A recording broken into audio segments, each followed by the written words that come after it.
এই ছোট কাঠের ডাল দেখতে পাচ্ছেন আপনি? একটা বৃক্ষ থেকে এরম হাজার হাজার ডাল পাবেন, যা দিয়ে আপনি আগুন জ্বালাতে পারবেন, যা নিজে জ্বলে আমাদের ভোজন বানাতে সাহায্য করে থাকে, যা নিজে জ্বলে অন্ধকারে আমাদের আলোকিত করে।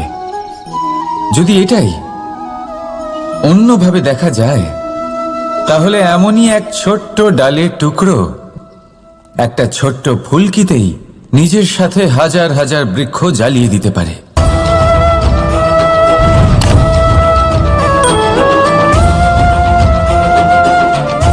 পার্থক্য কোথায়?